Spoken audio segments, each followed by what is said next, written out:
বিসমিল্লাহির রহমানির রহিম।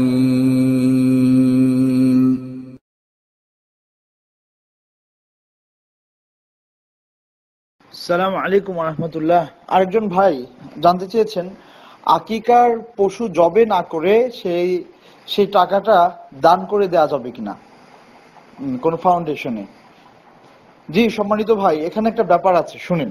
সেটা হলো, আমাদের যে সমস্যাটা, বিশেষ করে আমরা যারা ইন্ডিয়ান সাবকন্টিনেন্টে আমাদের বাড়ি, যারা আমরা বাংলাদেশ, ইন্ডিয়া, পাকিস্তানে থাকি, আমাদের প্রবলেমটা হয়েছে যে সমস্ত জায়গায় ইসলামের অনুশাসন যেমন, আমরা সেটা মানতে আমাদের কষ্ট হয়, আর যে সমস্ত জায়গায় ইসলামের অনুশাসন এই ব্যাপারে নাই, সেটা আমরা খুব ঘটা করে মানি। আকিকার ব্যাপারে আল্লাহ রাসূল সাল্লাল্লাহু আলাইহি সাল্লাম স্পষ্ট বলেছেন যে 7 নাম্বার দিনে আকিকার অনুষ্ঠান করতে হবে, পশু জবে করতে হবে। এটা পশু জবে করা মানে কি? একটা অনুষ্ঠান। তাহলে আনুষ্ঠানিকতা ইসলাম আপনাকে দিয়েছে, এটা সুন্নাহ। আপনি এখন এই আনুষ্ঠানিকতাকে মানে বাদ দিয়ে আপনি এখন অন্যদিকে চলে যাচ্ছেন, এই টাকা দান করে দিবেন, এই করবেন, সেই করবেন। এটা আপনার ব্যক্তিগত চিন্তা।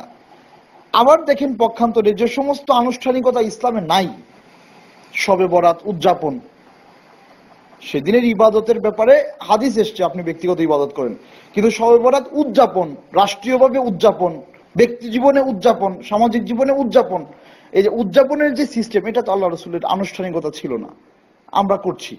অর্থাৎ যে জিনিসটা মানে ইসলামে উদযাপনের সুযোগ নাই, সেটাকে আমরা উদযাপন মানে জোর করে করছি।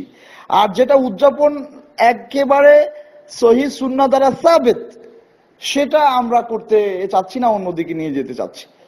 তিলকা ইযা কিসমাতুন দিজা, এটা কোন ধরনের বন্টন নীতি হলো আমার বুঝে আসে না। আকিকার ব্যাপারে আল্লাহ রাসূল সাল্লাল্লাহু আলাইহি সাল্লামের সুন্নাহ পদ্ধতি হচ্ছে আপনি পশু জবাই করে খাওয়াবেন লোকদেরকে, এটা হচ্ছে সুন্নাহ। এর বাহিরে কোন সিস্টেম জায়েজ হবে কিনা আমরা বলতে পারি না। আমরা সুন্নাহ আমাদের কাছে স্পষ্ট আছে, সেটার উপর আমল করলেই আপনি সেফ জোনে থাকলেন, সমস্যা নাই। আমি মনে করি এটাই আমার এবং আপনার জন্য উত্তম। জাযাকুমুল্লাহ খায়র।